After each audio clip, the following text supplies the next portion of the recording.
Hi folks, welcome back to the shop. Today I'm going to make a pin for an Axelson. I'll show you that in a minute. But right now I'm over here where I've been putting all my parts for the Bridgeport. Once they get through, put them on this table, then we'll put it all together. That's the chrome piece. I think it looks pretty dadgum good when all buffed up. There's the pecker head for the motor cap. The motor's sitting over there, ready to be assembled. I got some other little things finished. There's the new Y drive.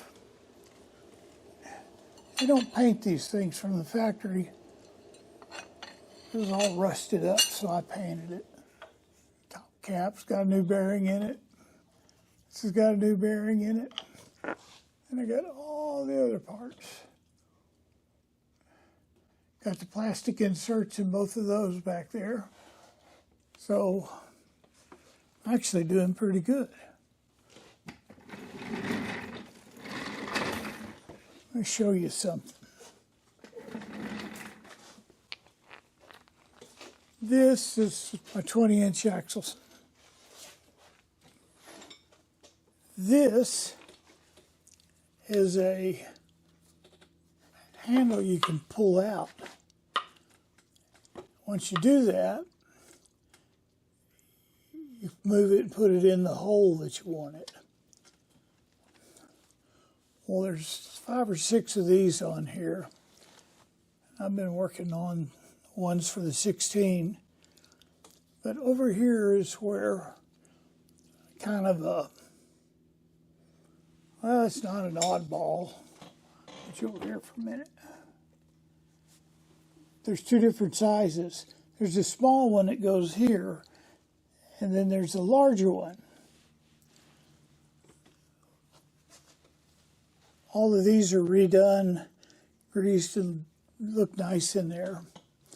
This one, if you notice, this one's got a pin that sticks out and goes into the hole. Well, this one, the pin's missing. And when you got it all together, you screw it in here and it locks in. Well, that one is the same, they're all the same size. I got this one all greased up inside so it's slippery. Come on out there. There you go. Basically what happens is this pin has a long shaft that comes all the way back here, and it's screwed in 1/4-20 threads. Well, this one has the same exact makeup. There's a spring that goes in there, then this pin holds it together because it's screwed into the top. Well, I got 2 of these here from 2 different Axelson lathes, and they both have the same problem. And I think it's mainly because it's designing what they've got to put it in there.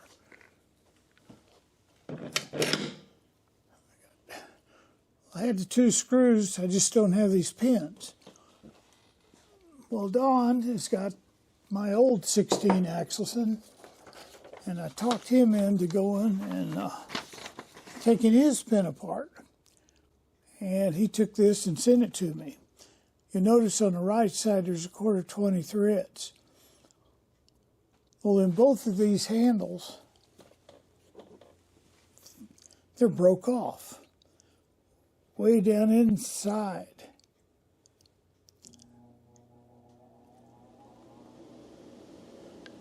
Well, to make a long story short, there wasn't any way in the world to get that pin out. So I went out, I got my left-handed drills, I tried, it wouldn't come out. Here's the other one sitting over here. Well, I needed to drill that hole way deep in there and get it to where that thread would work. So what I ended up doing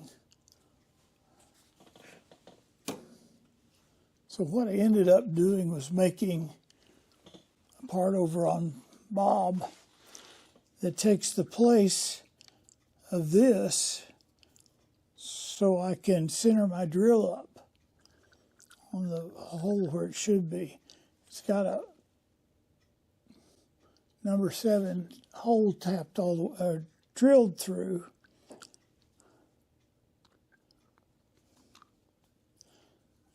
Guess I had it like this, and it fits in there in place of this and gives me a full length drill bushing to get it right in center. So that's what I did yesterday. And once I got that going, I was able to reach in there and re-tap the hole.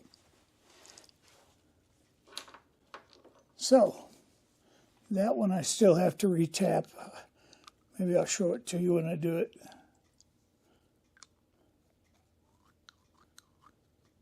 But today, I'm going to focus on making the 2 pins before I get fuzzy-headed. I'm going to do it on Bob. These pins are only 3 1/8 long.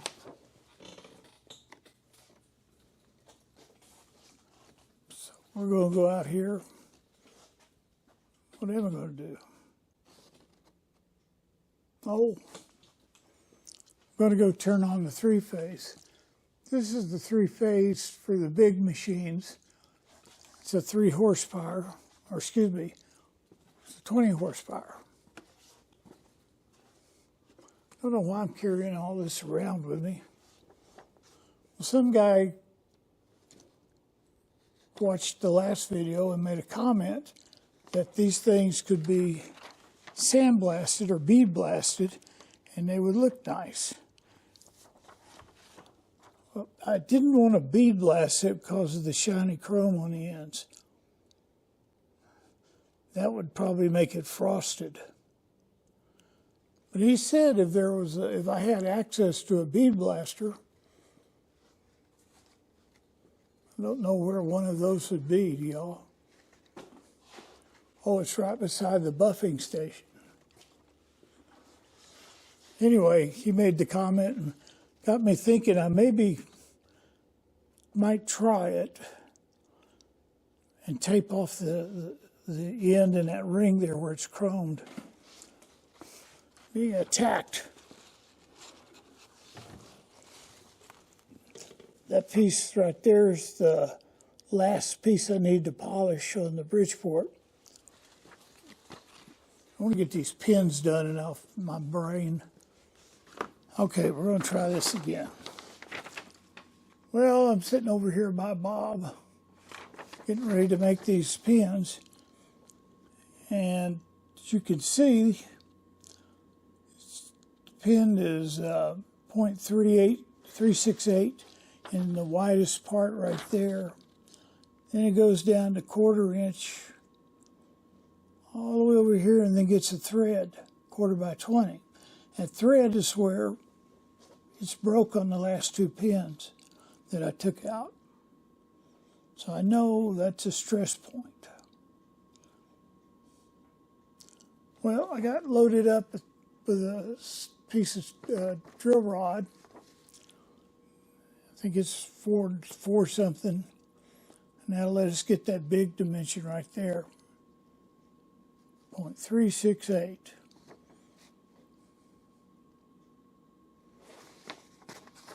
I can get out of this chair real quick. Okay.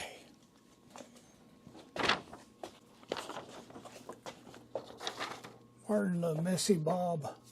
He's been working. Anyway, got a collet in there. Got a piece of steel. And the one thing that Bob doesn't have is the ability to thread a long thread. That's an automatic threader, but since I only got 2 to do, I don't even bother setting it up. So I'm using my little die holder, and we'll run this down to size here. Then that can be the threading part. And then we'll turn the whole thing down to size.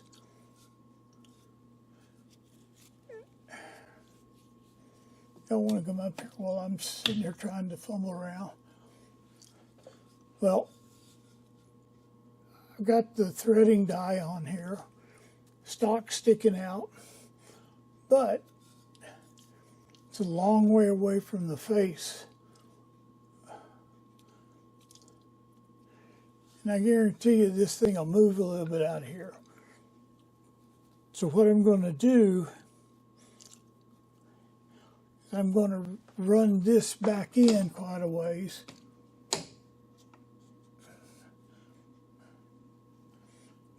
Cut my dimension here, tap it, and then cut the same dimension on to do the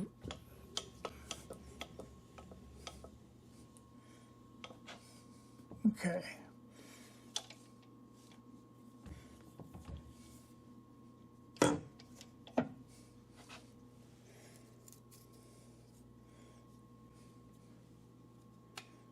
Okay.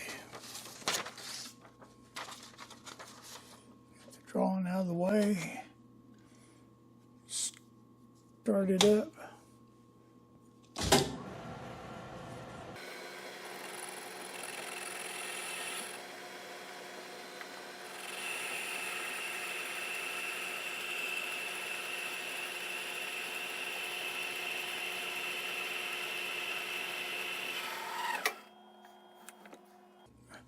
We could go a little faster.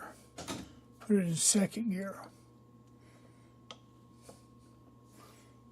This would be helpful to know what the diameter of that is. I'm going to zero my calipers there.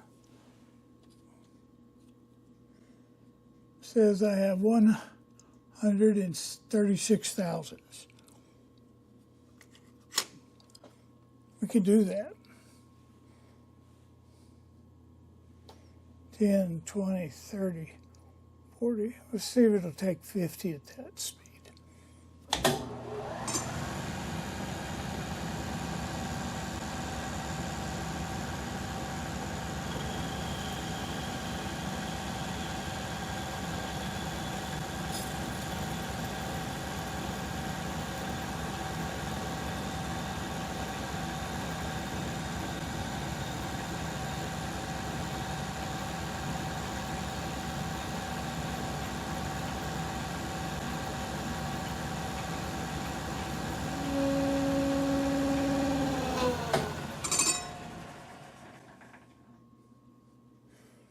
Loved it till it got right up there on close of it.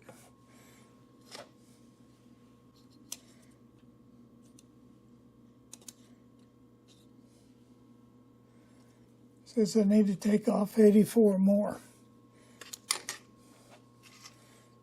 10, 20, 30, 40, 50.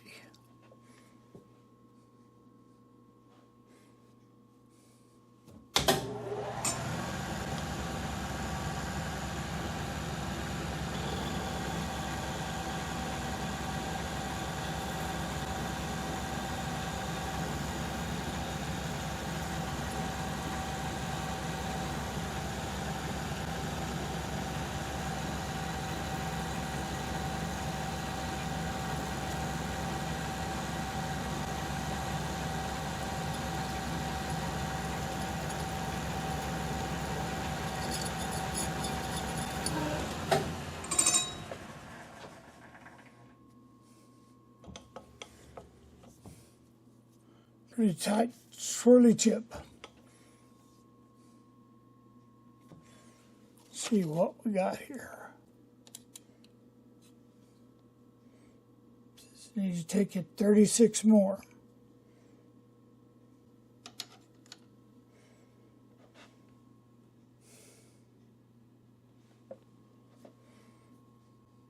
$10, 20, 35, 36.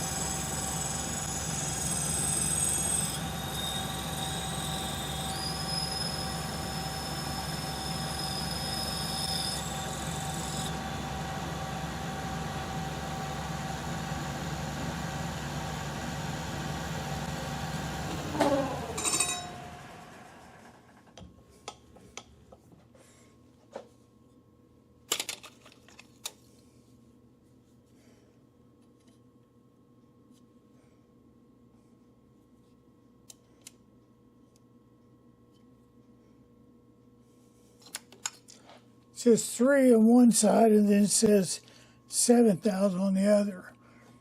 See how skinny that is? I don't trust any of the measurements. I'm going to take a spring cut.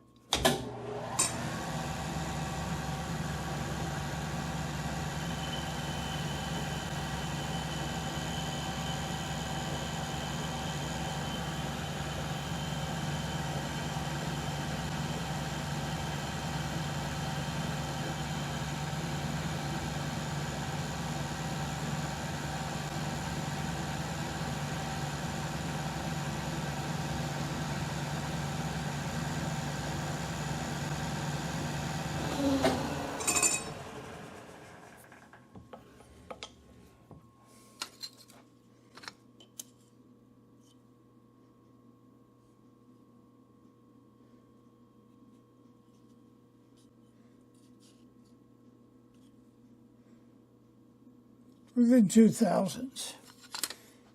Good enough.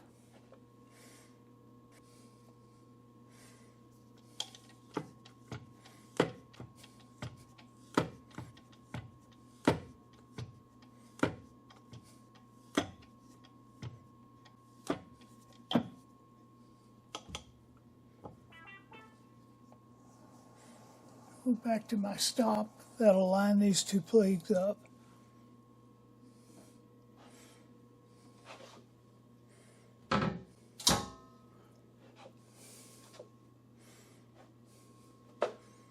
I'm going to have to take a break. I'll be back. All right. A little lube on that.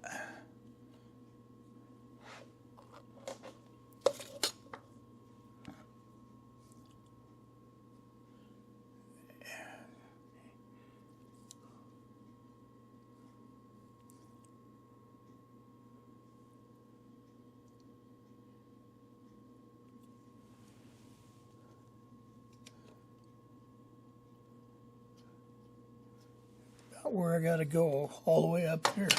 Get to 820.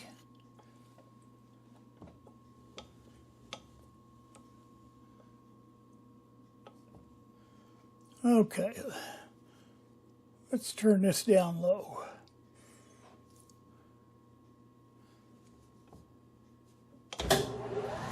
Go into first gear.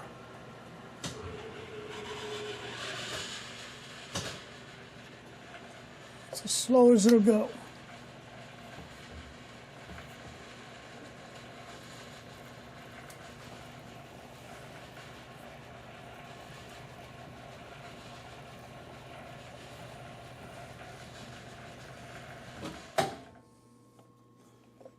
Reverse.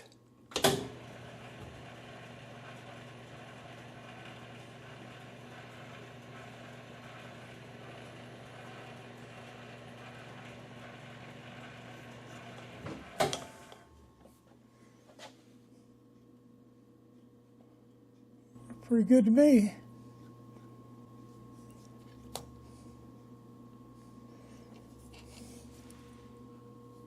Come back to here. I was making a mistake. All right.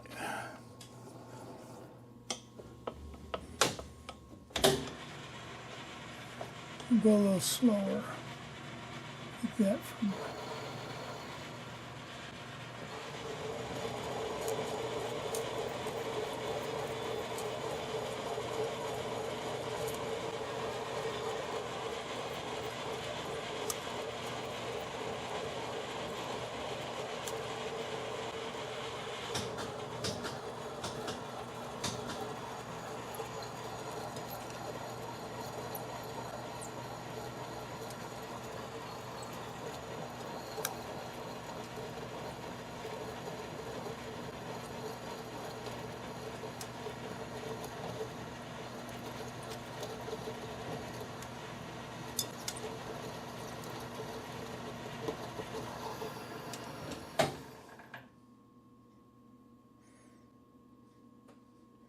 going to reverse it.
Just measure off and see where I am.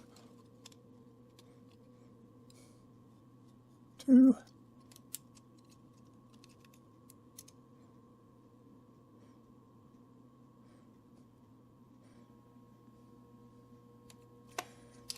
Pretty getting close. It doesn't matter anymore for that.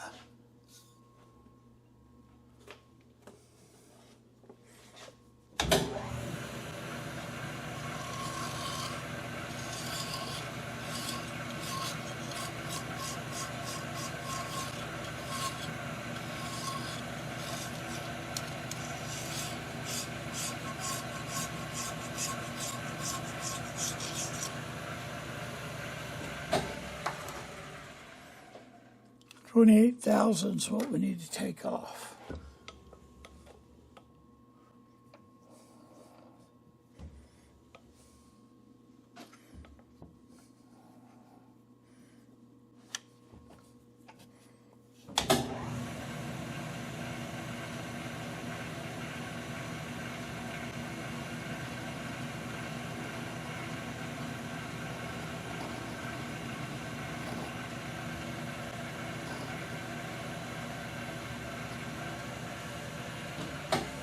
And I break that tip.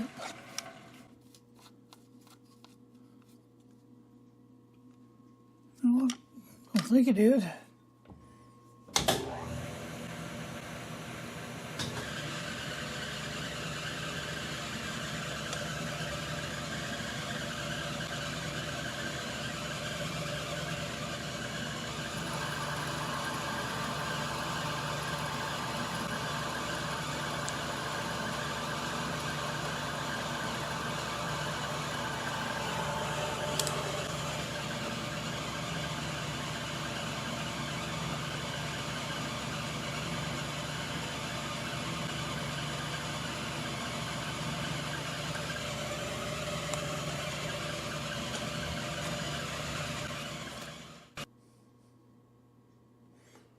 Swing around to the cutoff tool. Okay, the overall length is 3.16. 3.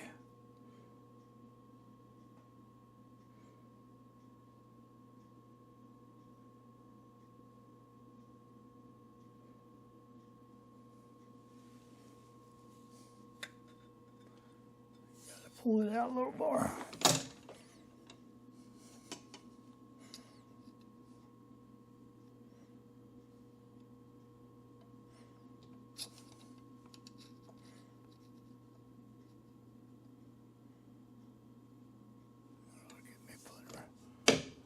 Give me plenty of room.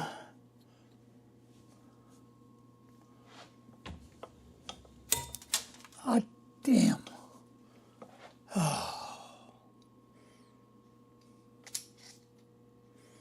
Time to stop.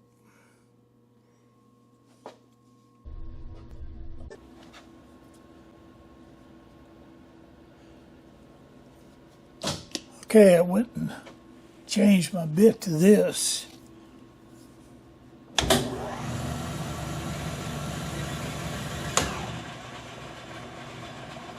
Haven't ever used this one before.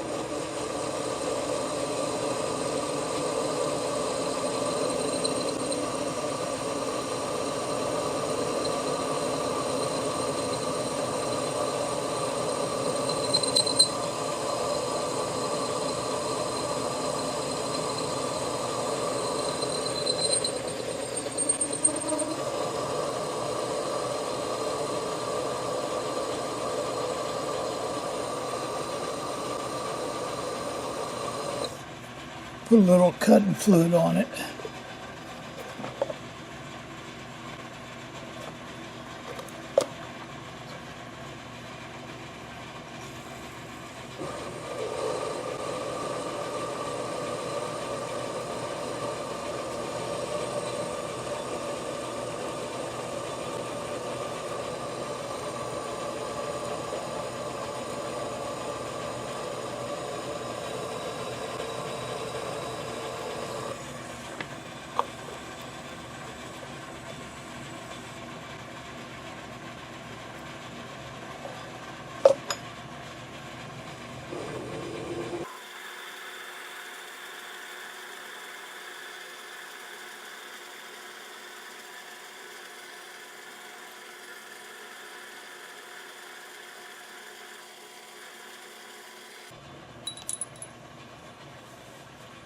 Ta-da! Well, I'm going to pick up where we left off. I finally found a collet that would fit this main shaft here.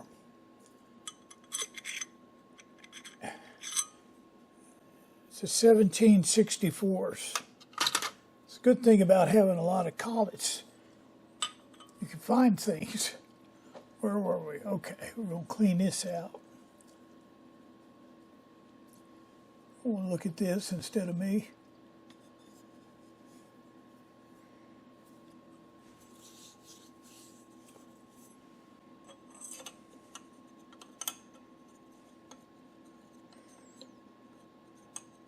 There you are.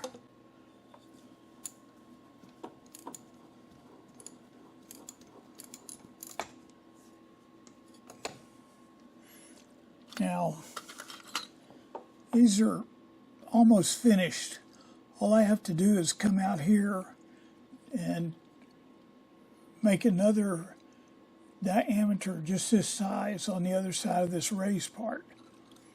And I took a pencil and scratched what I needed to on that side for the length.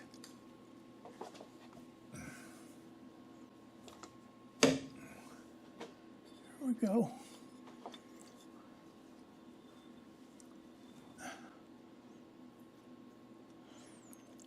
And basically,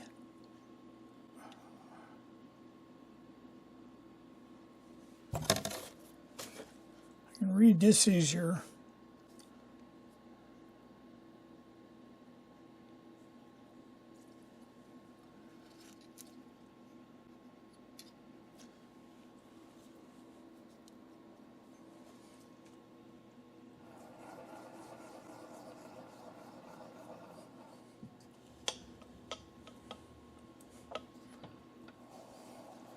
I'm going to go ahead and use this piece here because I can go down to such a or this cutter, because I can go down to a pretty square shoulder.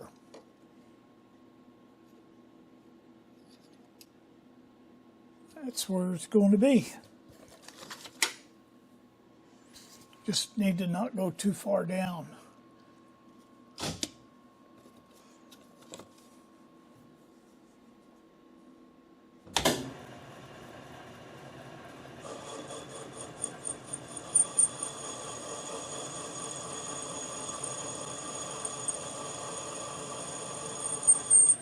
Just kind of eyeballing it.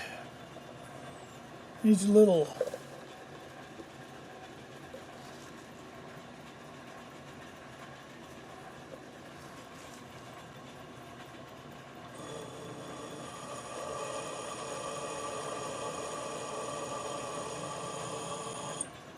what I'm going to do now is go over here and touch off on that space down there. And that will give me what I need to know. Okay? That's at 76 on my dial. 76.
And that's 76.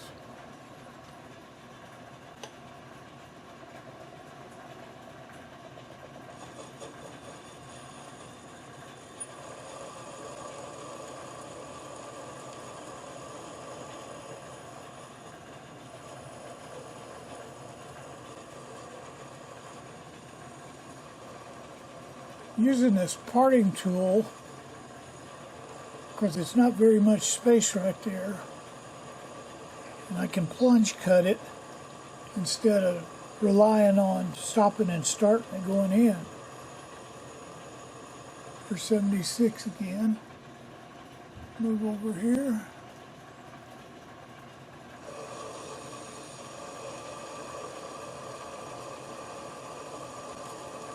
Now the nub on this side isn't tapered like it is on the larger ones. Don says it's just squared off.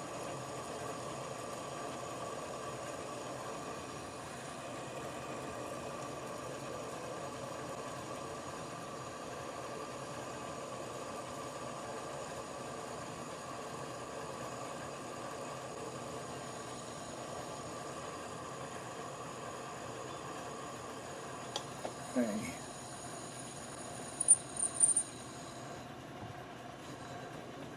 Looks like I got a little bit of work, a little bit more.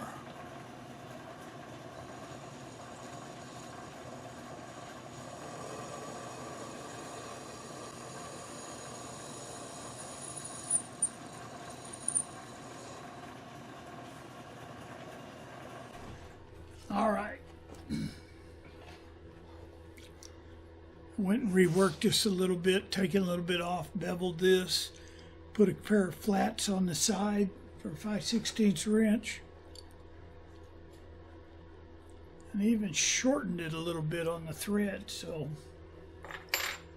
hopefully all those things at one time will make it work better. Okay, that's going in and out fine.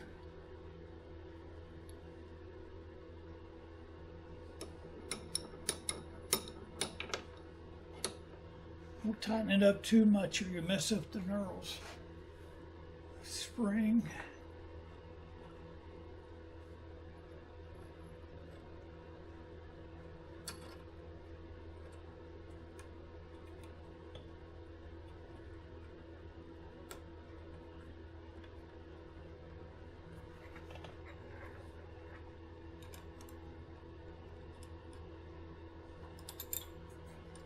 Sit there thinking about this last night, how to put those flats on. Then I realized most of the time you use a bridge for it. Well, the bridge for it is not working right now because I got it all tore apart. So I put this in a 5C collet holder that's square and just ran it on the ground until I got the right size. That's all together. I don't know if it'll work. Let's go see.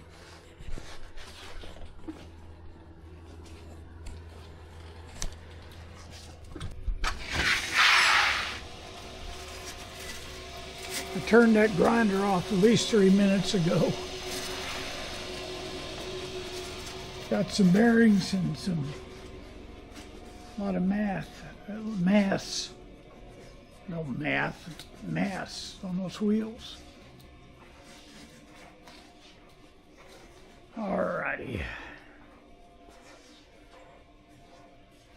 Well, I had my grandson going to come today to finish needling it on the bottom. Can't get down there. Couldn't get back up if I did. But I have to do it during the week.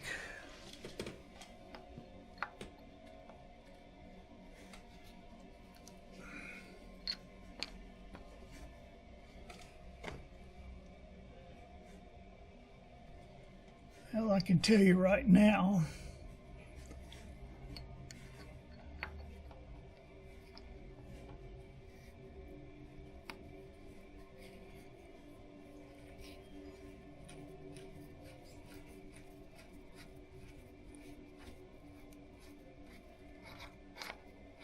look at that.